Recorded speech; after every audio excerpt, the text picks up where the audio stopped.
All right, it's 12:03 and we will get started today. Hi, everybody. Happy New Year. Thank you for joining us for today's webinar on building a burnout resistant team. And our speaker today is Jane Singleton. And before I introduce Jane, I'll introduce myself for those of you who are new to AXC, Association Xchange. My name is Sherry Singer, and I'm the founder of Association Xchange. And for whatever reason, in the last couple months, I literally had an opportunity to figure out how many association executives we've served and approximately how many webinars, or in-person meetings, because we actually started in person. We've had more than 50 webinars or in-person meetings, and we've served more than 6,000 association executives in the last several years. So thank you all for making us such a success. And thanks to all the volunteers who volunteer their time on a monthly basis to help us out. So Jane Singleton is the founder of Launchpad for Life. She's an ICF certified executive coach, and she has 13 years of experience where she focuses on how brain-based differences impact learning, leadership, and workplace dynamics. So Jane, I'll turn it over to you. And again, feel free to put your comments and discussion and questions in the chat as we go along. Thanks so much for that introduction, Sherry. And today I'm really excited to talk to you guys. This is one of my favorite topics and very timely for the new year as we're thinking about behaviors. And a huge philosophy behind my work is how do we create small shifts for sustainable change? Because often we get caught up in these really big goals, but we don't think about the small steps along the way. So my goal is to kind of give you 3 tools to think about, a little of self-reflection and some of data collection with your teams, but also reflection questions that you can kind of take forward through the next 90 days. So the first question we're going to start with is simply, how do you define good time management?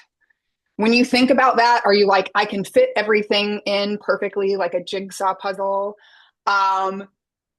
Or do you leave time and breaks in between how you schedule things? Or a lot of you said no was your New Year's, saying no more was your New Year's resolution. And that might be helping you manage time.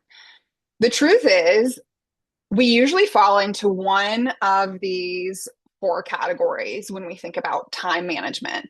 And I really want to talk about the behavior behind time management, because we're going to talk a lot today about reflecting on our capacity and how we really need to manage our capacity more than our time, because time is just simply the outcome of behavior and capacity. So I'm curious what season people are in. I'm going to walk through these and with some examples, but we often can get stuck when we're busy prioritizing by urgency.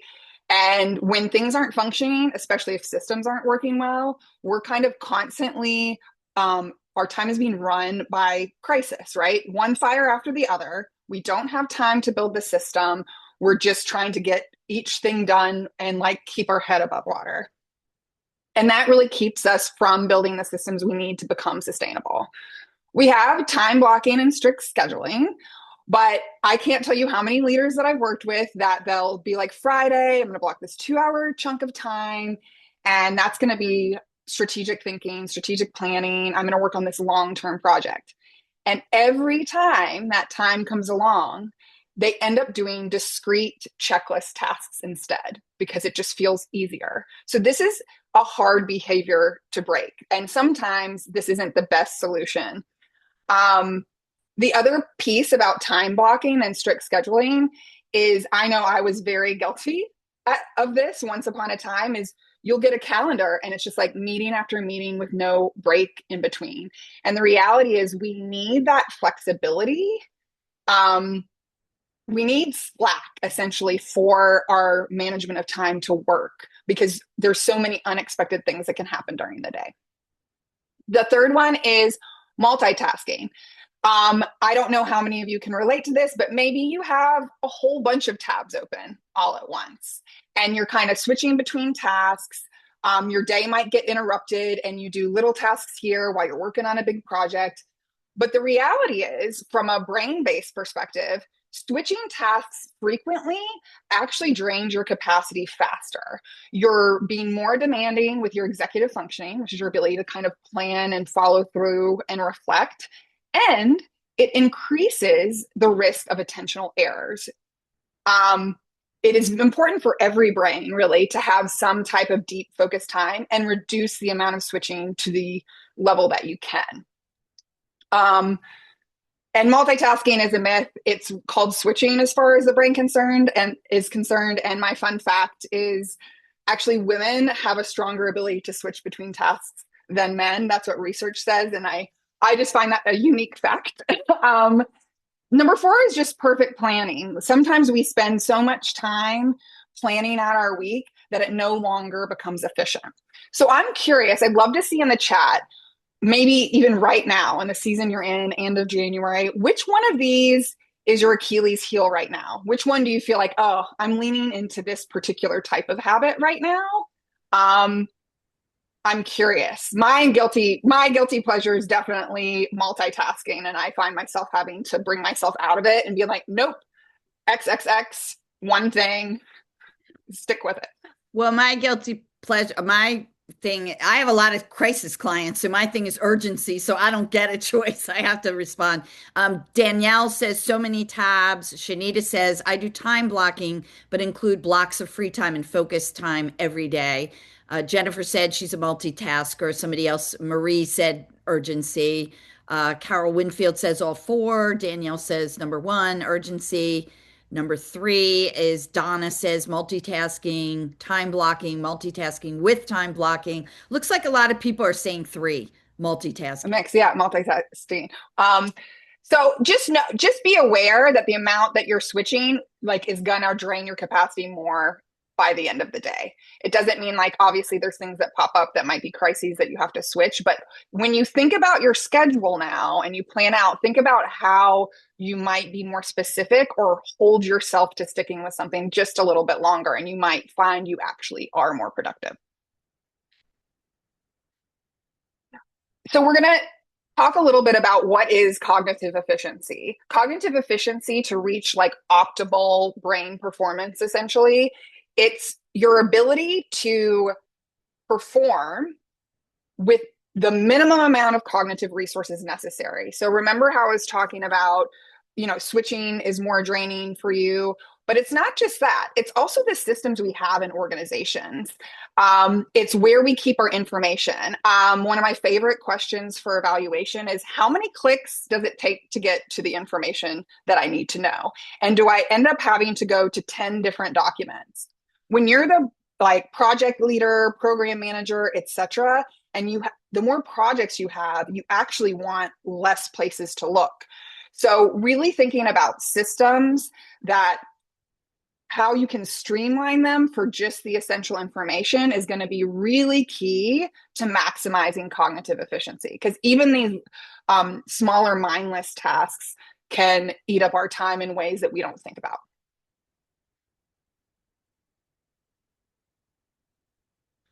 So what I tell everyone that I work with is stop managing time and start managing capacity. That's going to be different based on our own brain differences. Some of us process information better auditorily. Some of us process it better visually. And we want to build routines based on our cognitive strengths and emotional capacity. That doesn't mean we get to completely avoid tasks that are draining for us. And here I want us to really focus on the fact that tasks that can be emotionally draining do take away from our cognitive capacity. You never fully separate those two things.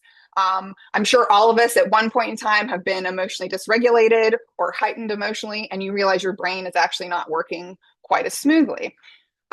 So as you think about planning out your time, you might have harder feedback meetings or a more difficult client, perhaps, that you have to work with.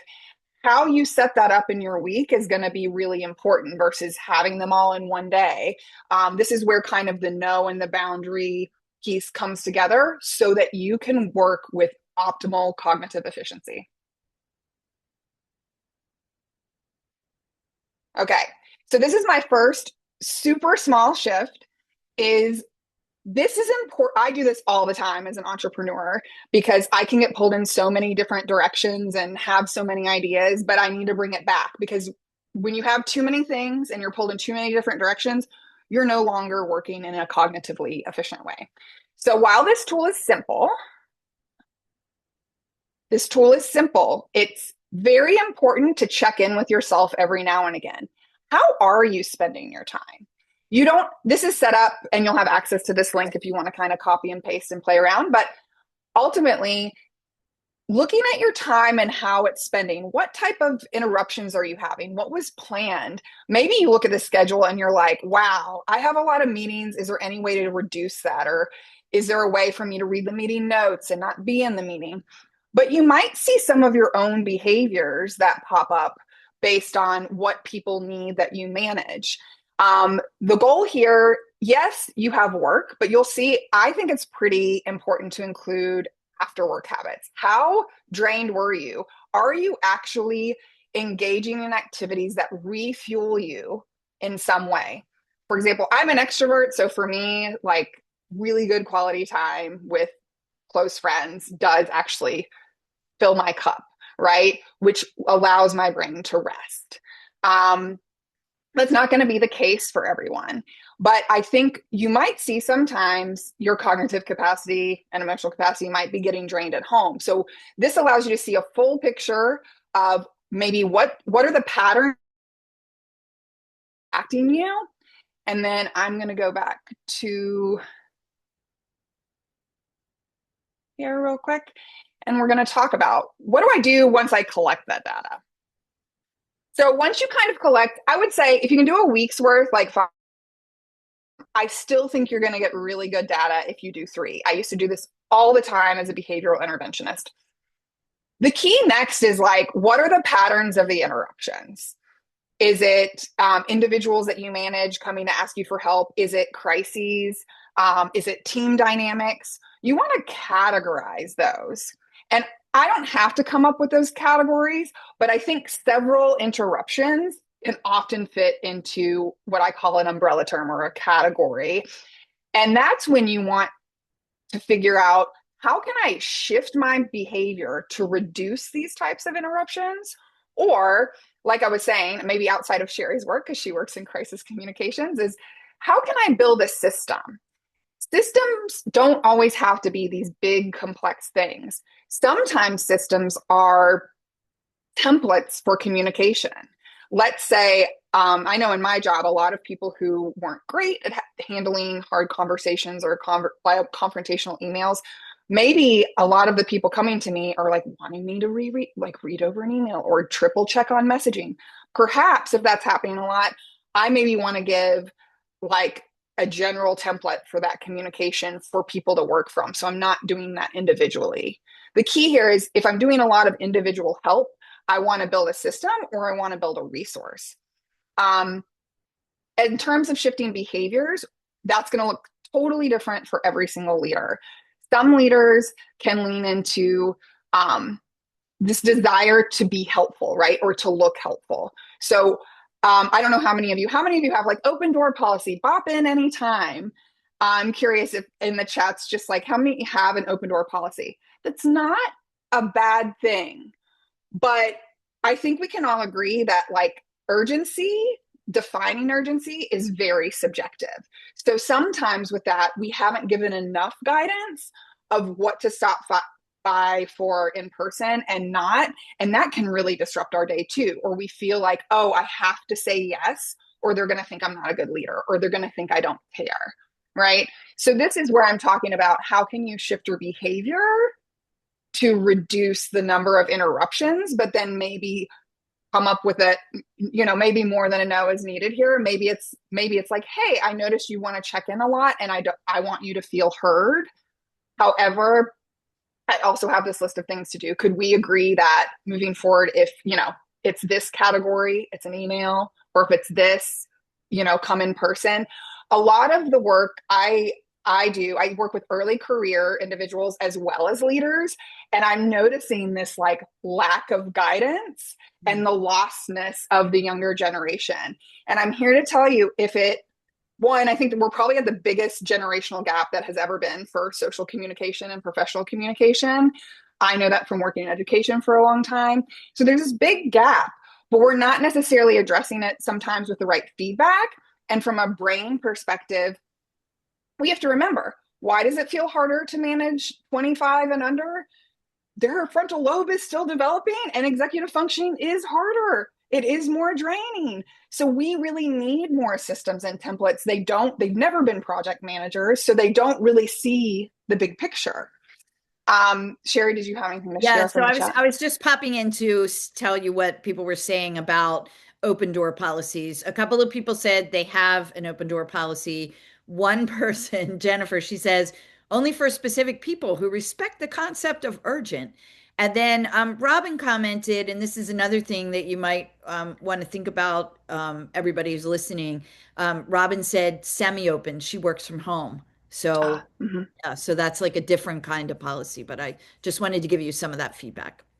Right. And that's a cultural thing. So if you're already working with the people you manage, if that's respected, then or you're selectively giving that open door policy piece, that's great. But you might think of maybe you have like a set 60 minutes where it is an open door policy, right? And again, guidance around the mode of communication, which we'll talk about later. So we're not going to fully answer these questions now because we're short on time. These will, in this resource that I'll give you at the end, I have a bunch of reflective questions to think about, but which specific interruption patterns are currently costing you or your team the most energy? So your whole team could do this time track thing for a week, and it might be cool what you end up finding.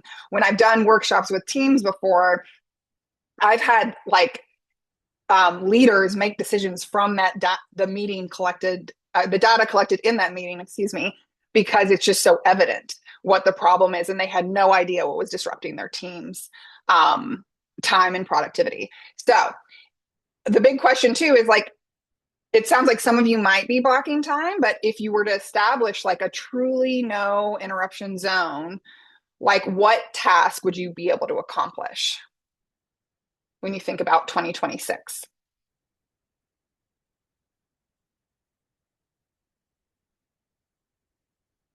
And I know these are big questions, so like you can non them, and if you want to share in the chat, that's awesome. So Danielle says catching up on emails and starting bigger projects. Jennifer says strategic planning. Gonzo says creating my next keynote speech. Oh, I'm sorry. Yes, that's Gonzo. Okay, let's see. Any other comments?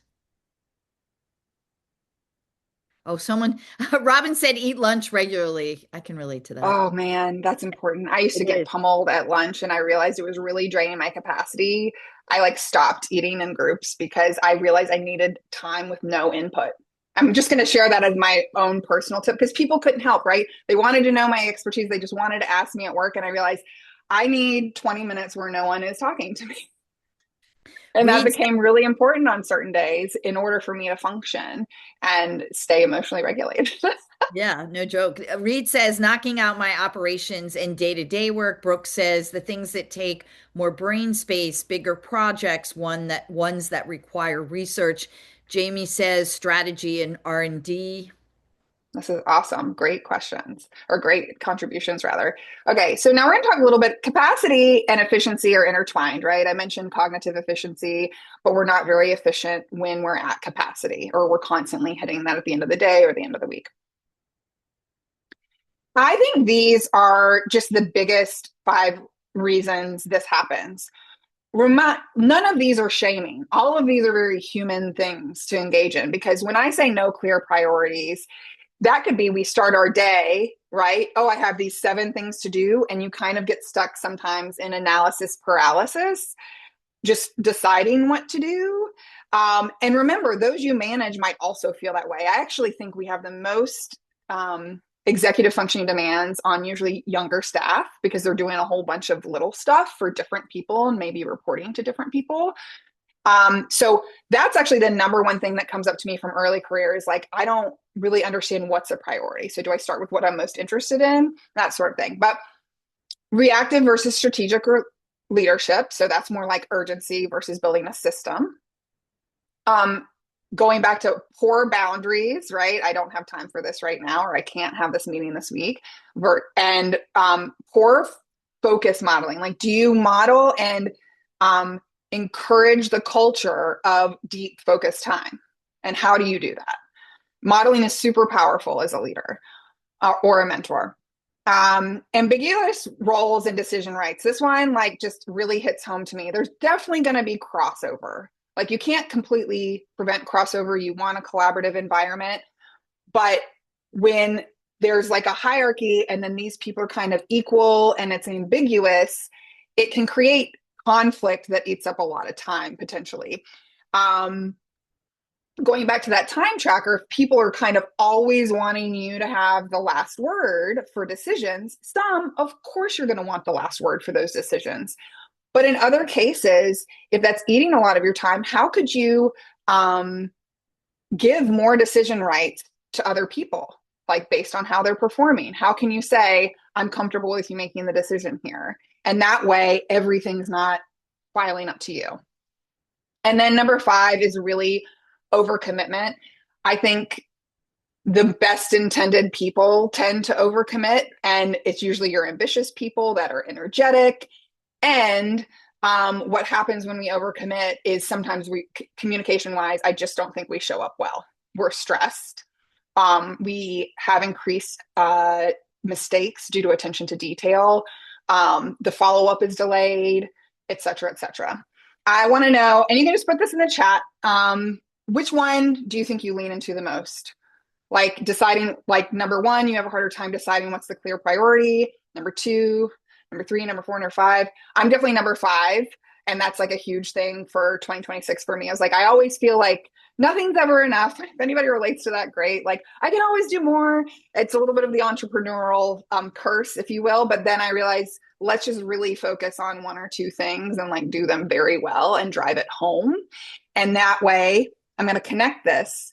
Remember what I said about capacity. When we have too many initiatives for our teams or our organizations at once, oftentimes we're not doing anything well, and that creates resentment and not productive work, right? It also impacts retention. So before we roll out new initiatives, you really need to know not only your own capacity, because your capacity could be higher than those you're managing.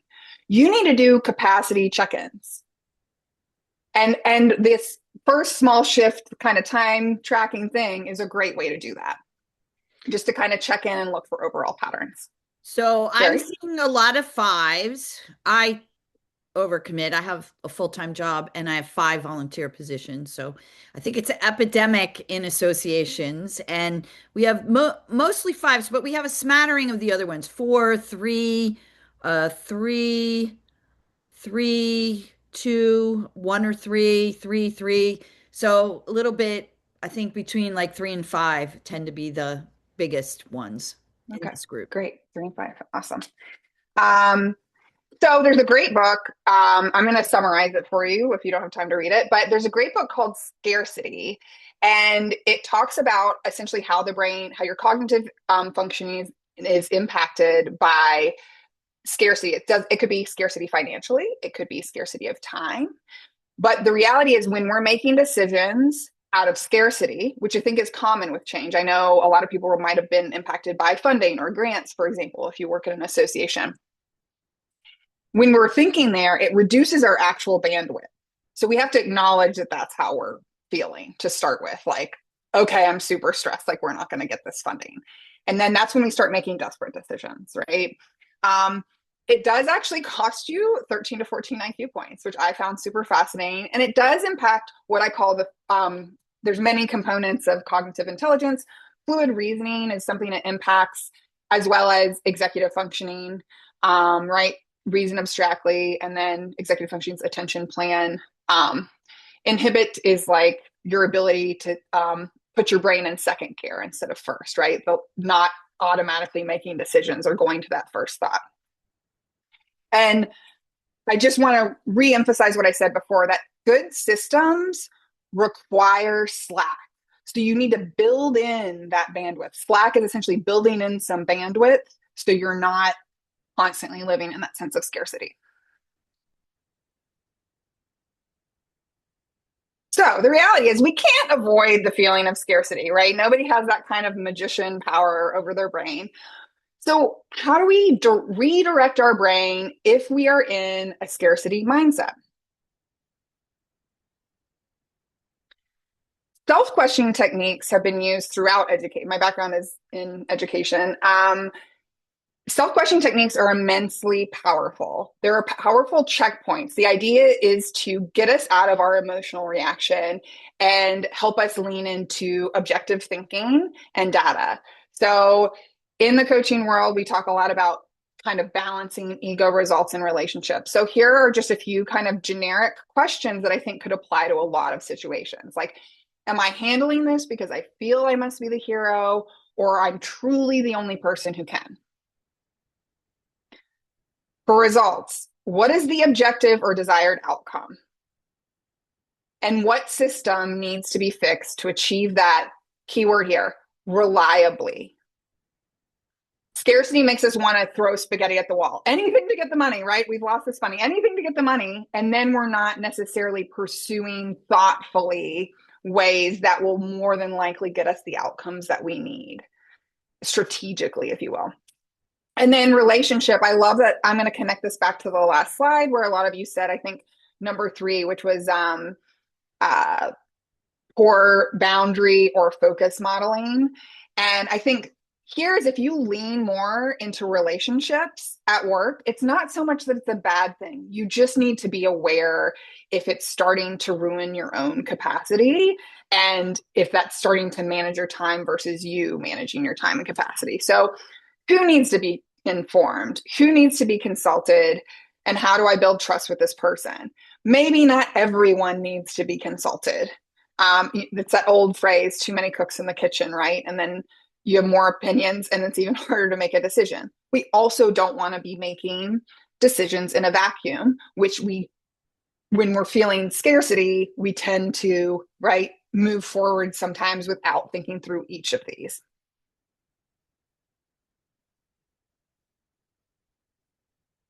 So, a lot of the work I do is actually around language framing because language is super powerful. You never know um, what's going on with somebody personally or professionally. I feel like my special sauce is definitely adaptive communication and picking up on things. But how and when a leader communicates is just as important as what they communicate. So, when we think about retention, it's really important that we understand people's communication preferences. So I'm going to get into that next um, kind of strategy here. But I want everyone to just write down, you can write in the chat, what are your communication preferences? So, like mine, I much prefer direct communication. I know I do. That doesn't mean the people that I have to give feedback to like that, right? Direct, clear is obviously always important. But not everybody wants it immediately. Some people want to sit like some people are like, oh, I prefer an email, and then I can sit and think about it, and then I meet in person, for example. So really want you to think about your own communication preferences because those directly inform how we communicate with others. This is, I don't even know if I call this an ego thing or human nature. It's just our automatic brains assume people prefer our mode of communication, right? Like, why wouldn't somebody just like want it super direct, right? But it's important to understand like how we communicate with others and that mode and their communication preferences deeply impacts self-esteem, motivation, and then that reinforcement piece. Like how we're communicating with others is positively or negatively reinforcing the behavior that we want to see. And remember, everything's a behavior, right? Communication is a behavior, task initiation is a behavior, et cetera, et cetera. So communication preferences are just super important. Sherry, I saw you pop on, so I I'm want popping in to say most people said direct. A couple of people added to their direct. One person added succinct. One person said they prefer in writing. Another person says if you're indirect, it leads to confusion. A few people said face-to-face to. communication. Mhm. And interestingly enough, Nicole, who's a consultant, said, I need to understand the why. But I think that's really important as a consultant because you're bringing strategic communication counsel to your Right. clients and that's what you add to the team. So I'm totally a why person. Right. Hmm. Some people say, so somebody else said, I like email if there's a lot of detail, another Right. direct, even with internal staff communications too. Nicole said she likes the why. Hmm. I don't think anybody said they like indirect communication. Well, right. And I was like, I know the transparent, I wouldn't say that, but I think I'll go deeper into the details of what I mean by this. But I love that everybody's mentioning the why. Um, Working, like I help individuals, teams, and organizations navigate neurodiversity with purpose. And for some neurodivergent individuals, like they are absolutely unmotivated if they don't know the why. And as leaders, when we're fast paced, sometimes we don't give the why. This is kind of the reason prior to giving the strategy, I'm talking about the why. So I'm glad everybody enjoys the why, right? So, like I said, individual communication preferences are important because people with I say anxiety even with a little a. I'm not necessarily always talking about clinical anxiety, but the reality is like their brain, if the mode isn't right, anxiety makes our working memory not work, our attention's not working. If I'm immediately getting defensive, if I'm overwhelmed, right? If I'm at capacity and you've chosen to come to my office to give me feedback, then it's not going to turn out well, right? If I feel like I have to be a yes person with you, because maybe I don't have the relationship or, you know, haven't cultivated necessarily those communication pieces, we want to prevent that. Because the goal is change. The goal is always like changes and shifts when we're mentoring or leading people. So these are just a couple example questions. I have a full resource that you'll get. I'll QR code it, but you'll get a full resource with like all the things I think you should ask. And I created a lot of questions keeping neurodiversity in mind because there's a lot of things I think we can ask. We do not need to know people's diagnoses. That's absolutely right. We don't want to go there. But there's ways that we can create a culture where we're like, we know people need communication in different ways. And so I always think of it in terms of skill, will, and environment. So a huge one here, and it'll be a rate. I have different formats of the question and what you'll receive, but how comfortable are you asking for help? Super important scale question to understand about people who you manage. Do you have any sensory needs? Also super important. And then specifically, what mode of communication do you prefer for receiving feedback about your work or services? And that's the micro one. On a macro level, I get a lot of feedback from clients about all the different, because of all these modes of communication that we have. Like technology is great. And I'm wondering if anybody is with me when I say sometimes it's really disruptive. I just end up like silencing more things to focus. And most organizations that I work with don't really have any guidelines in terms of, is this an appropriate conversation or comment for Slack, for example? Guess what happens when there's no guidance? Conflict occurs, and then we're stuck repairing it. And that eats at our time too. So this is the macro level that I think is important to think about because it really is going to become a really big time saver. Do you have project or work stream updates? If I have to look at Slack and email and this other document and Google Docs or Teams, whatever is happening, if I have to look in all these different places just to be like, oh, did Sally tell me where she was on this or whatever? How can you streamline the update piece to make meetings much shorter and have once a week everybody updates this on Friday? It's just like blocked for your team. I don't need to know a day by day, minute by minute update, but how can you even commit culturally to like a weekly update in a document and then people can look at it as needed? Like I said, the switching is an actually really big thing for a lot of people. We talked about the negative positive feedback. 3 quick questions. Boy, oh boy. If I had $1 for every time somebody wanted to come by my office unannounced with a quick question, It's not bad, right? You want to be helpful. And how are we creating systems? Like, is there a pattern to the quick questions being asked? Then maybe the resource for that needs to be a little bit more upfront.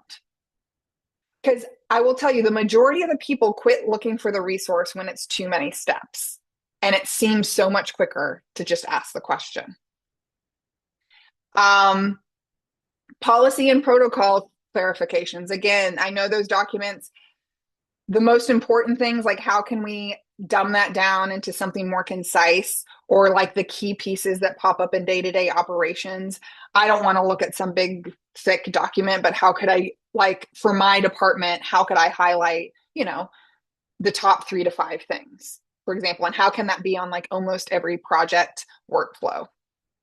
And then again, obviously, higher, more urgent things, making sure that people know who to go to is super important. This is probably, my guess is this one's probably pretty clear on what to do at most organizations.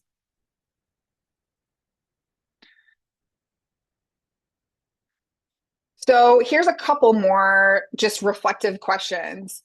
Can you identify a recent friction point that could have been avoided by knowing a colleague's communication preference in advance?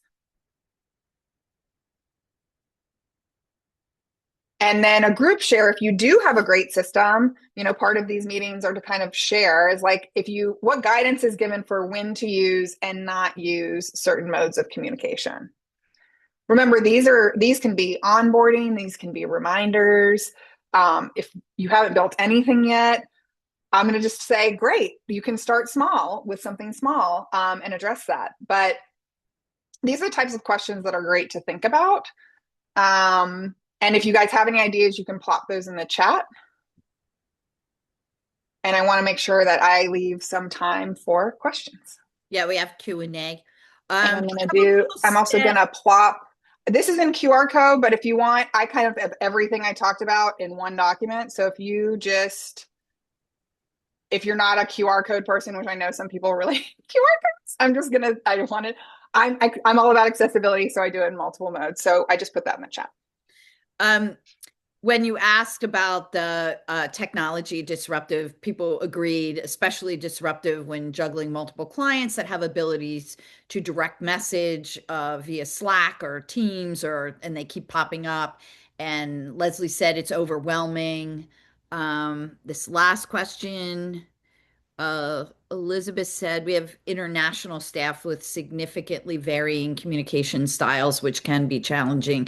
That's, just the time frame on that can be challenging. And even things that I've had some international clients, and even things that we do in the US that we don't even think about, like Eastern Standard Time, EST. You send that to somebody in Europe, they have no idea what that means. It doesn't mean anything to them. Cindy says, I have a trusted colleague that I can bounce ideas off of, including how to frame a response or how to handle a situation that comes up. She's much more level-headed than I am. I have the same kind of partner, Cindy. I can relate.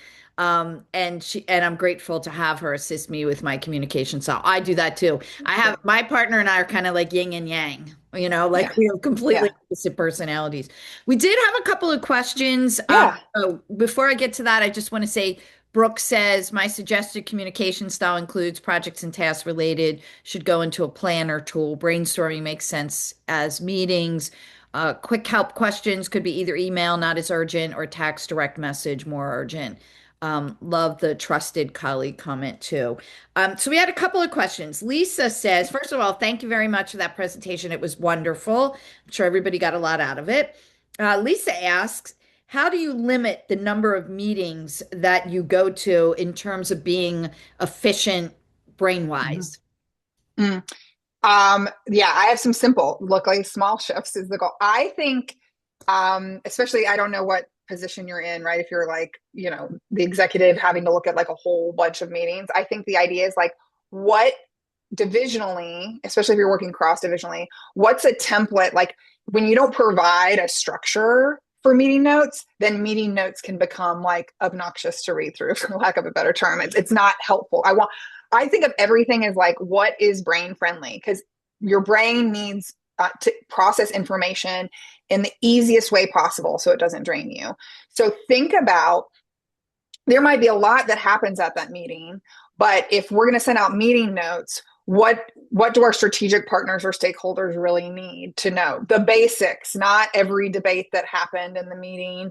And so I think coming up with some really clear templates, but also you'll see this in my 90-day chaos reduction, is everything being listed, like action steps, who, deadline. And maybe, and when you, if you come back to that exact document, right? When you come back to that same team meeting, the idea is like, quick, great, like that got done or it didn't, right? And then we have to move the date. And maybe some of this stuff we realize when we have a list of, right, 15 urgent things and we're in a group, that's a great time to be like, explain why certain things don't make the top of the list, which preserves relationship value, etc. So, like even putting items for next week. So you already have your agenda built. Like we're going to talk about this next week. You know what I mean? But Yeah. I would say templates for meetings. And then everybody has different AI policies. I recognize like not everything can whatever be like recorded. But if you have that and a note taker, don't have everybody taking their own notes. Oh my gosh. So Yeah, much gets missed. that gets messy. Don't, the action items aren't clear. Like if the expectation is we have a clear template for notes and like you are to go back to this is your resource. And I'm not creating a new document every time we have a meeting. Right. One So nice document.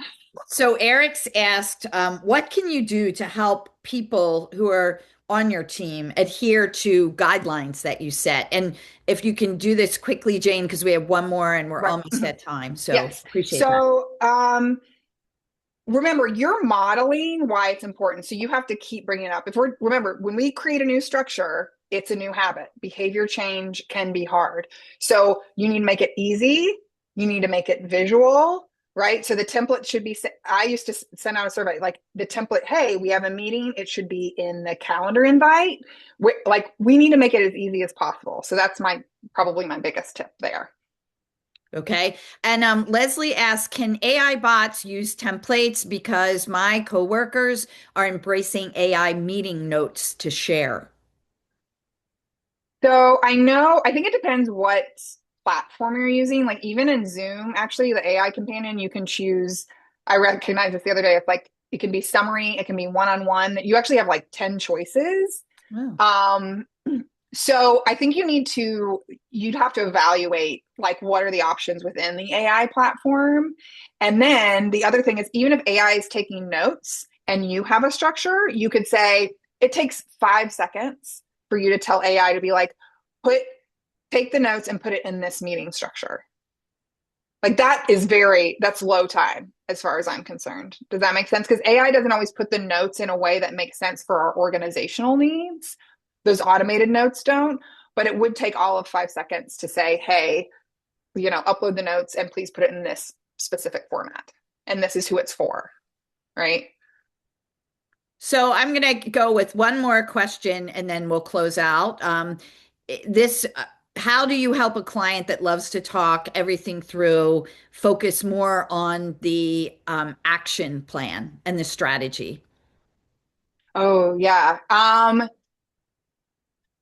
Okay, I'm just gonna go through the list of things going through my head is first, agenda guiding questions are very powerful. Agenda and guiding questions at first, if something's already being decided, like you can have a summary point there. We don't have to talk about it. And you guide, hey, since the summary point's already written, we're going to go straight into this is what's the missing information. So you need to be extra organized with someone who tends to get off topic. And this is like my specialty because this is who I specialize in working with in a lot of ways. So that guidance, and then you need to have a default phrase. I always say of like, um, hey, this sounds important, but maybe not relevant to us creating the action plan. You have to find a way to dismiss and redirect that's respectful and leave it like, oh, we can talk about that at the end of the meeting if we have time, but I want to make sure we get to the issues that are important to you, right? Like, so make that connection. This is why Um, you have a parking lot. yeah, And yeah, exactly. I've seen people use a whiteboard for it. They'll literally have a list on a whiteboard of the parking lot issues so that they remain validated by Mhm. the person suggesting them, but they might be discussed in another meeting, and it might not even be the same people in your meeting.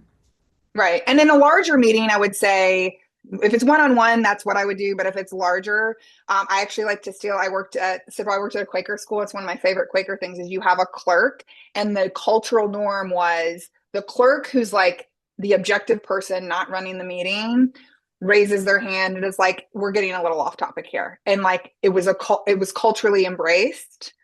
And when they did it well, everyone was quite thankful. So That's cool. Okay, so we're out of time today, but thanks everybody for joining us. Join us again in February for our next program, and we'll be promoting that through ASAE's Collaborate. And Jane, thank you so much. This was so helpful and really great. great content. And have a great day, everybody. Thanks for joining us.